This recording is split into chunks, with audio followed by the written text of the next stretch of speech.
السلام عليكم على حبايبنا اللي منورنا واللي دايما مشرفينا في القناة، ونخش على الفيلم على طول. وبيبتدي الفيلم مع جاي وهو بيكون راجل سعيد جدا في حياته ومتفائل بالحياة وبيحبها، وبيكون عايش في بيت لوحده ومربي سمكة تونسه، حاجة كده فريش مع نفسه يعني بدل الوحدة والزهق القرف ده، فاهم؟ وبعدها بيوم لابس لبس الشغل وبينزل على كافيه، وبيوم واخد الكوفي بتاعه المعتاد وهي قهوة بالقشطة، وبيوم واخد المشروب بتاعه الجميل ومصبح على الزبوطة وماشي. وبعدها بيقابل صاحبه اللي شغال أمن معاه في البنك وبيطلعوا على الشغل، وهو بيكون شغال صراف في البنك وبيقابل الناس بوش بشوش وكل حب، مش زي عندنا هنا يعني بيكون عايز يقوم يضربك بالشبشب يعني، ما علينا. وبعدها صاحبه بيجي يتكلم معاه شويه، بيقول له يلا يا جاي مش ناوي تخطب ولا ايه ونفرح بيك؟ قال له لسه ما لقيتش فتاة احلام يا برو، ما تستعجلش يا عم كله هيجي ورا بعضه. وفي اثناء وهم بيتكلموا كده بيهجم عليهم حراميه في البنك، لكن هم ما بيتهزوش وبيضموا على بعض كده وبيفضلوا يكملوا كلامهم عن البنات ولا كأن في حاجه حصلت. يا برود اعصابكم يا جدعان. وبعدها بقى بنيجي المولوتوف وهي رايحه تقضي مصلحه من الشخص المجهول ده، وبتقوم قايله له ايه يا رجوله قول اللي عندك يلا. قال لها انا مش جاي اقول الصراحه، انا جايب لك حاجه هتحبها قوي.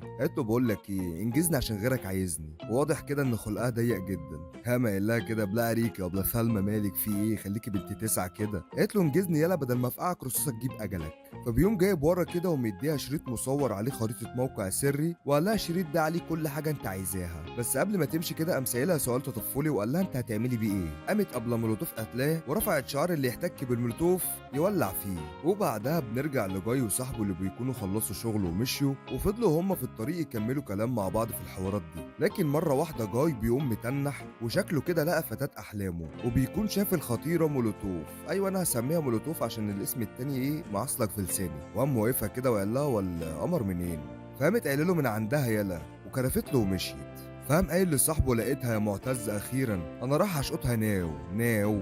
يا معتز قال له تشقط مين يا عمنا؟ دي لابسه نضاره شمسيه ومش شايفه قدامها. قال له ما تكررش الكلمه دي تاني اخوك كاريزما وهيجيب سكه معاها. وقام مشي وراها وفضل يندع عليها لحد ما القطر جه وشاله من على الارض. لكن اللي بيحصل بقى ان ايميلي طلعت بتلعب اللعبه الشهيره اللي عندهم وهي فري سيتي، وهي لعبه عامله زي الميتافيرس بتاعت مارك، وهي لعبه بيروحوا بيها لعالم افتراضي وكل واحد بشخصيته وبيعيشوا فيها زي الحقيقه. واللي استغرب من اسم ايميلي هي اسمها ايميلي في الحقيقه لكن في اللعبه مولوتوف. وبعدها بتقوم مسيفه اللعبه لحد هنا وهتبقى تكمل بعدين. لكن وهي فاتحه اللاب بيجي اعلان عن نزول لعبه فري سيتي الجزء الثاني بعنوان المذبحه. وقام جاي لها اللي شغاله في الكافيه وقالت لها الحساب عشان بنقفل بدري. قالت لها سوري معلش ما خدتش بالي. فاللي شغاله في الكافيه قالت لها اللعبه دي واكله دماغي ابن اختي الصغير والكل بقى مهووس بيها ربنا يستر. قالت لها لا مش مهووسه ولا حاجه، ده انا حتى رفعت دعوه قضائيه على اللي نشر اللعبه دي. فقامت مقاطعه كلامها كده وقالت لها ما يخصنيش هات الحساب عشان بنقفل بدري. وبعدها جاي بيصحى تاني يوم ويومه اكنه بيتعاد من تاني، وبيقوم لابس وبينزل عشان ياخد المشروب بتاعه في الكافيه زي كل يوم.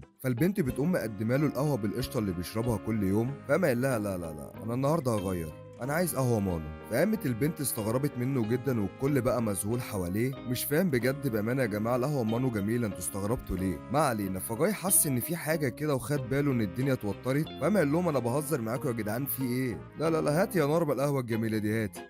فالكل بيقوم ضاحك كده والموضوع بيعدي. وبعديها بيقوم واخد مشروبه وبيسلم على مستر جوني زي كل يوم وبيصبح عليه. انا حاسس ان احنا شفنا الكلام ده قبل كده، ما علينا يلا. بعدها جاي بيقوم رايح على البنك وبرضه الحراميه بتهجم عليهم من تاني. والغريب ان برضه بيضم هو وصاحبه على بعض وبيفضلوا يتكلموا بكل برود. لكن في عز المعمعه بقى جاي بيشوف الكراش بتاعه معديه، فقام قايل لمعتز صاحبه انا هقوم اشقطها ناو بقى، ها خلاص المره دي هشقطها. فقام قايل له يا عم قلت لك حلك بقى، دي لابسه نضاره شمسيه ومش شايفه قدامها. قال له انا هقوم اجيب نضاره شمسيه زيها، هي احسن مني ولا ايه؟ فبيقوم قايم للحرامي كده وبيقول له سكيوز مي. قال له اقعد ياض وانبتح على الارض مش ناقصه هالفطه. قال له يا عم في ايه خليك روح يا ابو رشدي، انا هاخد منك النضاره دي اقضي بيها شقطيه وهرجعها لك تاني، ايه الكلام؟ فالحرامي بيكون مش عارف يعمل اي حاجه لان الحرامي ده بيكون شخصيه في لعبه فري سيتي وبتكون بنت صغننه هي اللي بتلعب بيه، وما بتكونش فاهمه هو مين لانه هو مش معاهم في اللعبه. فبتقوم مخليه شخصيه الحرامي تضربه وتوقعه على الارض. لكن جاي بيقوم وبيصر ان هو ياخد النضاره عشان حبيبه القلب، وبالغلط كده بيقوم قتله. الراجل يا عيني بدل ما ينزف دم كده قام محروق. لعبه يا باشا كله خيالات. فجاي بعدها بيحط السلاح جنبه وبيقوم طالع بره البنك عشان يروح لمزته، لكن لقاها ماشيه بعيد فبيقوم لابس النضاره عشان يلحقها. واول ما بيلبسها كده بيلاقي في حاجات غريبه على جنبه كده بتظهر له، وبيبقى في كمان مهمات عليه لازم ينفذها، فما بيفهمش في ايه وبيتخض وبيقوم قالعها، لكن بيقوم لابسها تاني من كتر التشوق اللي هو فيه. فبيلاقي شنطه ادوات طبيه كده، فبيسال الراجل اللي قاعد وبيقول له حضرتك شايف النضاره دي؟ والراجل بيقوم سايبه وماشي كده. انتوا كفرتونا يا جدعان، احنا مجانين لوحدنا، هتجننونا اكتر ولا ايه؟ وجاي بعدها بيفضل يقلع ويلبس في النضاره زي المجانين عشان يتاكد هو ده حقيقي ولا بيحلم. هو بيفضل ماشي كده مستغرب ومندهش من اللي شايفه في العالم ده. وبعدها بيلاقي فلوس وقعت من لاعب مات قدامه، فبيقوم واخدها وبيقوم طالع على مكنه فلوس، فبيلاقي ان حسابه في البنك زاد وبقى 2 مليون دولار، فبيتبسط جدا وبيسحب فلوس كتير. يلا يا باشا ابو بلاش كتر منه. وبعدها بقى بنروح للمقر اللي فيه سيستم اللعبه بتاعه فري سيتي، وبيكون المصممين اللي في السيستم بيعرفوا ان جاي خد نضاره واحد من اللي بيلعبوا وقتله، وبكده بيكون جاي بالنسبه لهم لاعب غير قابل للعب، وده كان شيء مستحيل في اللعبه وهي ما بتدعمش كده اصلا. وبيكونوا بيحاولوا يطردوه ويحذروه من اللعبه، لكن ما بيقدروش لانهم ما بيعرفوش يحددوا مكانه على سيرفرات اللعبه، لانه زي ما قلت لكم هو شخصيه فرعيه ومجهول على الخريطه بتاعت اللعبه خالص. فالمصممين بيقرروا ان هم يلعبوا معاه ويختاروا شخصيات عشان يعرفوا يجيبوه من جوه اللعبه، وبيقوم مختار لنفسه ظابط كده وبيختار لصاحبه ارنب. إيه العنصريه دي يا صاحبي؟ وبيقوموا رايحين له لحد مكانه وبيقولوا له انت خدت النضاره دي من شخص بيلعب في اللعبه وانت كده غلط وهتعمل لنا ازمه، ويلا يا رايق اطلع من الشخصيه دي بدل ما نخلص عليه. قال لهم اطلع ازاي يا عم انت وهو، انا مش فاهم اي حاجه. فبيقوموا ضاربين عليه نار بدون تفاهم، فهو قام جاري منهم وطلع على عماره لسه بتتبني، فقاموا جارين وراه وفضلوا يضربوا عليه نار. فهو قام مكتشف انه بيعرف ينط بالكوتش بتاعه لفوق، فقام ناطط للدور اللي فوقيه، لكن بيجروا وراه برضه وبيوصلوا له. فبيقوم مدي واحده سبرنت سيد معوض لفوق كده حاجه لولبيه، وبيفتكر كده ان هو نجي منهم، لكن بيقولوا له انت عايز تلعب شكلك كده، تعالى يابا العب معانا بقى، ده احنا مصممين اللعبه يلا. فبيقوموا عاملين سلالم كده توصلهم لحد فوق وبيطلعوا له فعلا، وهو قام شايف ان هم جايين عليه، فقام جاري على جسر كده لحد ما لقى نفسه بيقع، وهو عشان في لعبه وكده قام فعل ان جسمه يتحوط بحاجات مطاطيه عشان ما ينزلش يتدغدغ على الارض، وبينزل سليم وتمام التمام وبيفرح كده وبيفتكر ان هو كده نيجي منهم، لكن بيقوموا جايين عليه ودايسينه بالعربيه، وبيفتكروا كده ان هم خلصوا عليه وخلصوا منه. لكن المصمم كيز وهو في المقر بيلاقي ان عدد اللاعبين في اللعبه زي ما هم وما نقصوش، وهو المفروض اصلا ينقص لاعب بعد ما قتلوه، لكن جاي اصلا بيكون مش متضاف في اللعبه بسبب انه سارق النضاره وشخصيه فرعيه. وبعدها بيكون باين على كيز كده ان هو متضايق انه شغال في الشركه دي، وهي شركه فري سيتي اللي بيكون صاحبها انطوان. ولما بيروح البيت بيلاقي في فيديو شغال عن لقاء تلفزيوني كان ليهم وهم شباب، لما كانوا بيعرضوا فكره لعبتهم الجديده وهي لايف اتسيلف، وهي عباره عن لعبه كل الشخصيات اللي فيها ممكن تكبر وتتحكم في تصرفاتها وافعالها بكل حريه من خلال الذكاء الاصطناعي اللي كانوا حاطينه في اللعبه، وكانوا قاعدين ندمانين على اللي فات. وبعدها قام متكلم مع صاحبته ميلي، فقالت له انت هتسكت لحد امتى على سيره انطوان لفكرتنا؟ ده اخد تصميماتنا وافكارنا على الجاهز وعمل لعبه فري سيتي. قال لها بص يا ميلي، اللي حصل حصل وانا بقيت موظف عنده واقفلي على الموضوع ده دلوقتي. قامت قالت له انا مش هسكت يا كيز وهدمر انطوان وهرجع لعبتنا وتصميماتنا منه. جبروت البت دي خلي بالك. وقالت له كمان انا لقيت دليل اقدر ادمر بيه انطوان وارجع لعبتنا من تاني، بس الدليل ده مختفي في مكان جوه اللعبه نفسها، وكل اللي عايزاه منك انك تدخلني اللعبه وتحميني وملكش دعوه بالباقي. قال لها ميلي بقول لك ايه، كبري دماغي، وقام سايبها ومشي. وبيصحى جاي تاني يوم وبيقوم عشان يلبس، لكن المره دي بيغير القميص اللي بيلبسه على طول وبيقوم لابس قميص ازرق. مفيش فرق يعني قوي بس عادي مشيها. وبعدها بنيجي لايميلي اللي بتكون عايزه تعمل مهمه وتجيب الشريط اللي هتدمر بيه انطوان، وبتقوم محدده الموقع ورايحه على هناك، وفي ظل ما هي بتراقب المكان عشان تقتحمه بيجي لها جاي العاشي وبيقوم مبوظ عليها المهمه، فبتقوم مثبتاه كده وقالوا له انت مين ياض؟ قال لها انا جاي اللي قابلتك وانت بتسمعي اغاني فاكره في الشارع، ها فاكره؟ فقالت له مش فاكراك ياض ويلا بقى من هنا. وبعدها بتلاقي انها اتكشفت وبقت في خطر، فقامت عامله بوابه كده وراحت نطه فيها، وجاي هو كمان قام نطت معاها زي العبيط في الزفه. ولما نزلوا في مكان امن كده جاي قام سائلها انت عملتي كده ازاي؟ قالت له انت شكلك مستجد في اللعبه ياض، ده مستوى عالي في اللعبه بيخليني اعمل اللي انا عايزاه. وقالت له شوف لك شغلانه غيري بقى عشان انا مشغوله في مهمه وسريعه وعايزه انجزها. قال لها اساعدك طب؟ قالت له كف نفسك يا بابا. بعدها جاي قام ماسك قنبله بس ما بيعرفش يفتحها كده، فقال لها هي القنبله دي زينه ولا ايه؟ قالت له لا مش زينه ولا حاجه، انت بس مستواك في اللعبه اللي ما يسمحلكش انك تفتحها. وقامت مورياله كده هي مستواها كام في اللعبه، وطلع مستواها 195 وده مستوى عالي جدا يعني. وقامت موريه له مستواه وقالت له انت مستواك واحد، يعني لسه مستجد في اللعبه ولسه بدري عليه. قام قايل لها كده طب واعلى ازاي في اللعبه؟ قالت له في لعبه فري سيتي عشان تعلى في المستويات عليك انك تسرق فلوس، تقتل بني ادمين، تعمل جرايم كده. فقام قايل لها انا ما باذيش حد وما باجيش على الغلبان. قالت له بقول لك ايه، باين عليك جود بوي وهتقرفنا، بس بص يا اسطى انت ممكن تعلى مستويات بالخير عادي، بس بقى قابلني بقى لو عرفت. يلا وما تجيش تكلمني بقى غير وانت معدي مستوى ال100. يلا سلام. قام قال لها خلصانه وانا هوريك يا ابله سلمى. ومن بعدها جاي بدا يعمل شير في الخير وبقى ينقذ جرايم كانت هتحصل وبقى يمنع سرايق كانت هتحصل وبقى منقذ الناس جميعا. والمستوى بتاعه بقى في تزايد وبقى حديث الصحف والبرامج التلفزيونيه، ومش كده وبس بقى حديث الانفلونسر على اليوتيوب كمان. والكل بقى منبهر بيه وفضلوا يسالوا مين الراجل صاحب القميص الازرق الرايق ده اللي عامل قلق في الخير. فعلا الولد جاي ده قدوه في الخير والاعمال الصالحه، هنيئا لك يا برو. وبعدها جاي بيروح لصاحبه معتز، قام قايل له انت اتغيرت يا صاحبي، ما بقتش جاي اللي اعرفه، شكل النضارات الشمسيه غيرتك. قال له فعلا هي غيرتني بس للاحسن، انت كمان مش عايز تبقى زيي. لكن هما بيتكلموا في بيوم مقتحم عليهم واحد حرامي، فجاي بيقوم قتله. قال له مش عليا يالا، ده انا جاي الونش اللي بيحط على اي بيتش. وبيقوم واخد النضاره بتاعته وبيحاول يديها لصاحبه وبيقول له البسها وحياتك هتتغير. قام صاحبه رافض وقال له انا عايز ابقى زي ما انا اسف مش هاخدها منك. وبعدها بيقوم ممشي الواد وخلى شكله وحش قدام حبيبته، وقام قال لها بنقي رجاله بعد كده، مش رجاله على الفاضي هي. وهو ماشي قام قايل له انت صاحبي المفضل يا معتز، ولو غيرت رايك وعوزت النضاره كلمني على طول، سلام. وبعدها بنيجي الكيز وهو في الشغل وميلي بتقوم بعتله كلمني شكرا، لكن ما بياخدش باله فبتقوم بعتله رساله مكتوب فيها الدليل بتاعنا في البيت الامن ده، وانا حاولت اروح اخده لكن ما عرفتش، كلمني ضروري عشان عايزاه. وبعدها ميلي بتروح البيت الامن، لكن المره دي بمساعده كيز اللي بيفتح لها الباب وقال لها قدامي 5 دقايق وتجيب الدليل عشان ما يتعملش معانا السليمه. فبتقوم داخله جوه وبتفضل تدور، فكيز قال لها في السماعات احتمال تلاقي الشريط في اللودروج اللي على شمالك دي. فهي بتقوم رايحه عليهم كده وبتدور لحد ما بتلاقيه، لكن لسه هتمشي الانذار بيضرب وبتتكشف وبيهجم عليها ناس باسلحه، وكيز ما بيعرفش يساعدها وبقت هي في مأزق. لكن ايه بقى، مره واحده بيظهر جاي الونش اللي ما بيعتمدش وبيقوم واقف معاها كده لحد ما بيخلصوا على الموجودين، وبيقوم واخدها على مكنه صيني وبيفلقوا وبيهربوا بسلام وامان، وبيبقى في نظرات اعجاب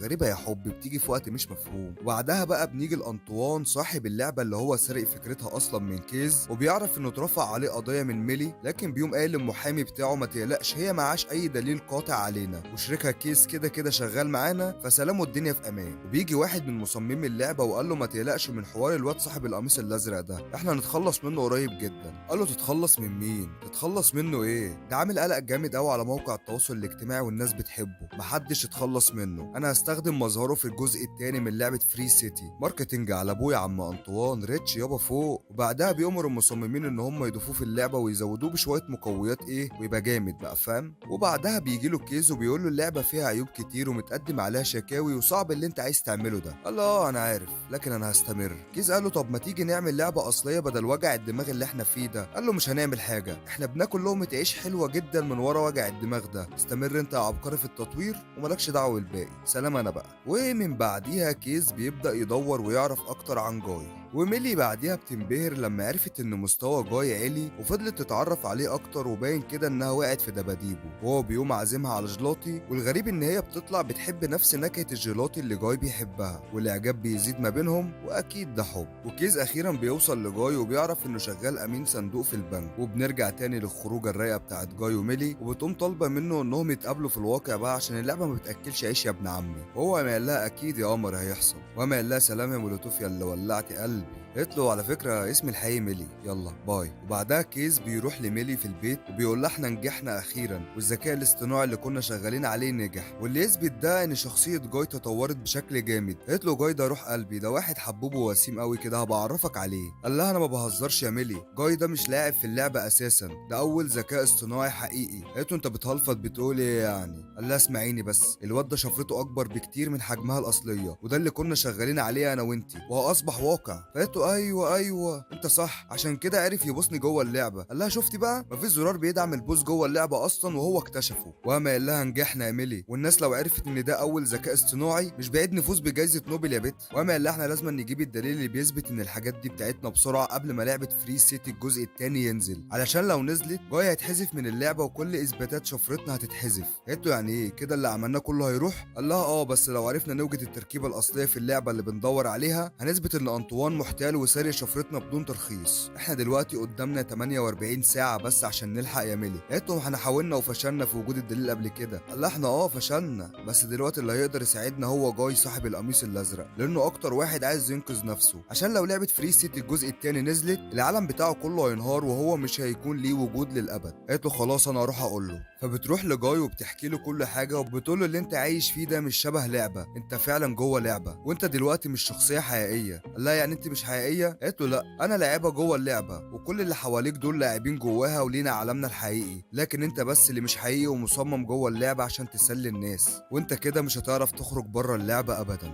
قال لها يعني انا مجرد شخصيه مزيفه جوه اللعبه؟ انت بتهفلطي بتقولي ايه يعني؟ انا بحبك يا ميلي. قالت له حتى كلمه بحبك دي مش حقيقي، لانك مبرمج على انك تقول لي كده. انت فاكر نفسك بتحبني لكن انت مبرمج على ده، فوق بقى. فقام سايبها وماشي كده. فمشيت وراه وقالت له اسمعني، بعد يومين اللعبه دي هتتقفل للابد عشان هينزل الجزء الثاني بتاعها، وانت وكل اللاعبين الغير قابلين للعب هيختفوا للابد. قال لها ازاي يعني؟ انا مش حقيقي، انا طول عمري بدور على فتاة احلامي لحد ما لقيتك. قال لها يعني انا دلوقتي مزيف وانت حقيقيه؟ قالت له لا ما تقولش كده يعني. فقام سايبها وماشي، وفضل ماشي مذهول من اللي هو فيه. وسالت نفسي كتير مرستش يوم على حل، انا اللي فيا الخير ولا انا مزيف بجد؟ وبيكتشف جاي ان حياته مجرد لعبه وكل شيء في حياته مزيف.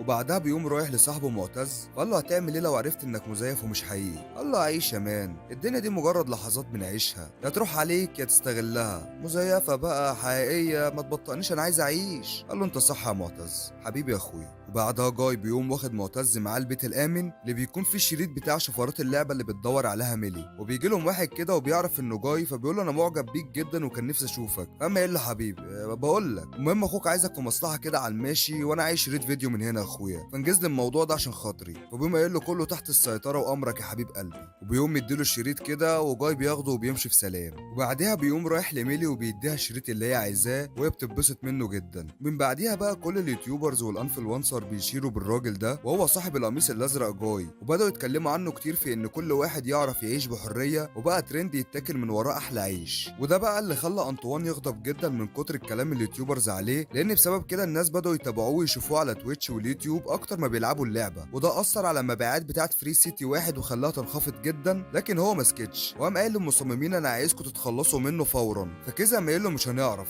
عشان جاي دلوقتي هو شخصيه غير قابله للعب بالنسبه لنا. فانطوان قام قاعد خمسه كده يفكر، وقام قايل لهم احنا ازاي نعيد تشغيل ذكائه الاصطناعي يا شباب؟ قالوا له نعيد تشغيل ايه؟ احنا لو عملنا كده هيرجع شخصيه عاديه تاني، وهنقضي على اول حياه ذكاء اصطناعي بايدينا. قال له ولا اعمل اللي بقول لك عليه وانت ساكت، الواد ده بيخسرني فلوسي وهيفقرني. يلا بقى يا شباب اقفلوا النظام وعيدوا تشغيله من تاني. وبيقوموا قاعدين على الاجهزه وبادئين. وبنيجي الميلي بقى اللي بتفتح شريط الفيديو بتكون مبسوطه جدا عشان اخيرا لقت الدليل ان شفرتهم مسروقه ومستخدمه في اللعبه. فهو ما قال انا شفت المكان اللي في الشريط ده قبل كده. لكن قبل ما ميلي ترد عليه كان المصمم عمل اعاده تشغيل للعبه وخلى فري سيتي غير متصله بالانترنت، وبعت له رساله كده مكتوب فيها تم فقد البيانات. وفجاه ميلي بقت صنم ومش بتتحرك، وكل اللي حواليه اتثبتوا بقى اصنام، وحرفيا كل حاجه حواليه بتتمسح. والناس اللي بتلعب اللعبه بقى غضبوا من اللي حصل، وميلي بتحزن جدا وفقدت الامل. بس بعدها بشويه كده بيرجعوا اللعبه تاني للنت. لكن جاي بقى اللي بيرجع ليومه الطبيعي من تاني، يعني بيصحى من النوم وبيلبس لبس الشغل وبينزل مع معتز صاحبه وهما معاهم القهوه، وبيتمشوا مع بعض طبعا زي عوايدهم. وبتقوم جايله ميلي كده وبتفضل تكلمه، لكن بيكون مش عارفها. فضلت تقول له انهم كانوا صحاب وفي بينهم ايام وليالي وسهرات. لا بجد كل ده حصل مني؟ انا مش فاكر. قالت له ساعدني يا جاي وافتكر، انت تعرف الشريط ده وشفت فيه مكان وقلت انا عارفه، قول لي بالله هو فين. لكن جاي قال لها شكلك تقصدي حد تاني غيري، انا ما اعرفش حاجه. وجاي بيكون اتعمل له اعاده تشغيل لذكائه الاصطناعي ونسي كل حاجه. فميلي بتحزن على مجهودها اللي راح هدر. لكن بعدها كيس بيكلمها وقال لها ان في امل لسه، وان اعاده التشغيل مش بتمحي شفره الذكاء الاصطناعي، وذكاء جاي الاصطناعي لسه موجود ولازم نوصل له، هو بس محتاج حاجه تنشط ذكائه من تاني. فقالت له يا اسطى انا قابلته وهو ناسي كل حاجه خالص. قال لها شوفي بس الفيديو اللي انا بعتهولك وهتفهمي كل حاجه. فبتقوم قاعده على اللابتوب وبتعرف من كيس ان هو اللي اخترع ذاكره جاي لما كانوا شغالين على لعبه لايف اتسيلف، وانه صمم شخصيته وحط هدفه في اللعبه انه يدور على فتاه احلامه، وكان حاطط مواصفات فتاه احلامه نفس مواصفات ميلي، لان ميلي ساعتها كانت اقرب شخصيه ليه. وبكده ميلي بتفهم انها كانت سبب في نشاط ذكائه الاصطناعي. فبتقوم قافله اللاب وبتقوم رايحه تاني لجاي وبتاخده من البنك عافيه واستقدار، وبتقوم مخليه يلبس النضاره وبتفكره باسعد لحظه عاشوها مع بعض. بعض وهي البوسه وانا مش هجيبها. وفجاه جاي بيفتكر كل حاجه من تاني وبيقوم واخدها معاها البيت وبيوريها المكان اللي انطوان مخبي فيه شفرتهم الاصليه. فقالت له نايس وان يا اسطى، احنا لو عرفنا نوصل هناك هنجيب الدليل ونخلص عليه. قال لها مش هنعرف يا حدقه، انا جربت اعدي البحر ما عرفتش. قالت له ما تقلقش انا هتصرف.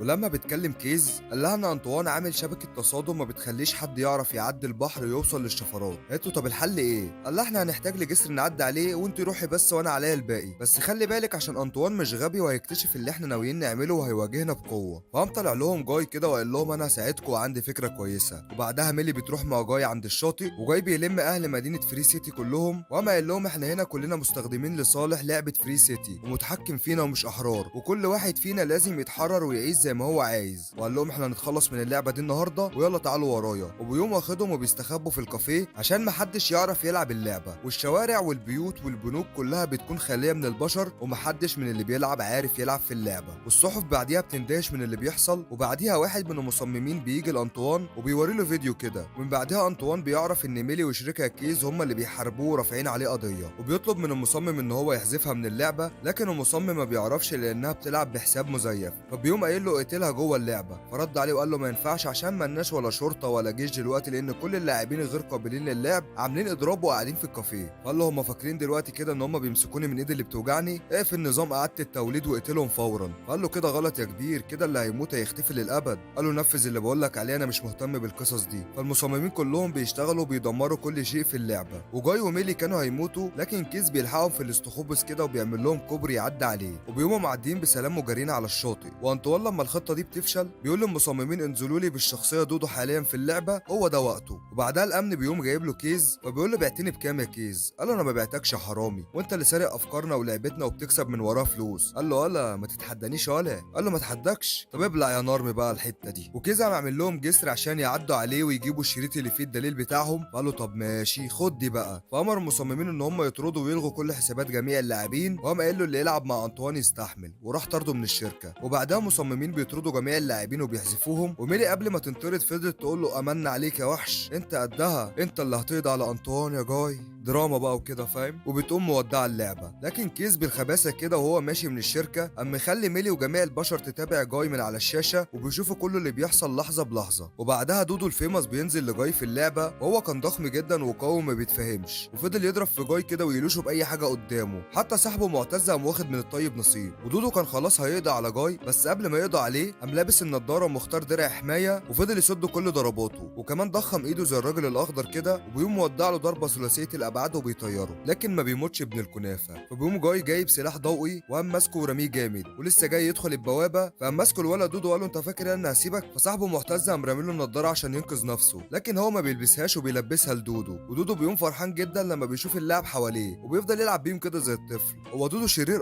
بس قلبه قلب خصايه. وبعدها جاي بيجري للجسر عشان يعديه، ومعتز بيروح معاه زي اللهطل في الزفه كده. فانطوان بيقرر انه هيدمر خوادم اللعبه ويبوظها خالص، ان هو يعني هيبوظ السلوك بتاعت اللعبه، مش هيخلي فيها حاجه اسمها لعبه. فكيز بيقوم شايفه وبيقوم باعت رساله لميلي على انه هيدمر الخوادم، وميلي بتقوم سايبه اللي في ايديها جري وبتروح على هناك. وانطوان بالفعل فضل يدمر في خوادم اللعبه والمدينه كلها بتتدمر. وجاي وهو في الطريق بيفقد صاحبه معتز وبيحزن جدا عليه، لكن بيفضل مكمل، وكان هيتدمر هو كمان لكن نط ووصل للمكان بامان، وكل اللي حواليه اتبسط جدا. وبعدها ميلي بتوصل قبل ما انطوان يدمر اخر خادم، لان لو كان دمره كان هيفقدوا كل الشفرات بالكامل، ولا كان هيبقى فيها فري سيتي ولا كان هيبقى فيها لايف سيرف بتاعتهم. بس هي نصحى وخدته بكلمتين بالحنيه وقالت له ما تدمرش حاجه، وهنعمل ديل مع بعض وهنعمل لعبه جديده والارباح بالنص يا عم. وانطوان اول مره يبقى مغفل وبيوافق على الديل فعلا ما يجيبها اللي حارمها. ومن بعدها بيتقبض على انطوان، وميلي وكيز بيحتفلوا بالنصر الكبير ده. وميلي بعدها بتقوم داخله اللعبه بتاعتهم وهي فري لايف اللي صمموها عشان الكل يتفاعل بها بالخير. وبتقابل جاي وبيقوم معترف لها بحبه ليها، بس قال لها مش انا اللي بحبك، انا مبرمج ان اقول لك كده، لكن اللي بيحبك فعلا هو اللي مبرمجني كيز. فميلي بتقوم متفرجه الفيديو الكيز وهو قايل فيه انه بيحبها وصمم جاي مخصوص عشانها، فهي بتقوم جاريه كده بلهفه وحب، وبالنظرات ما بين بعضهم كده بيبان الحب ما بينهم. بيقوموا جاريين على بعض كده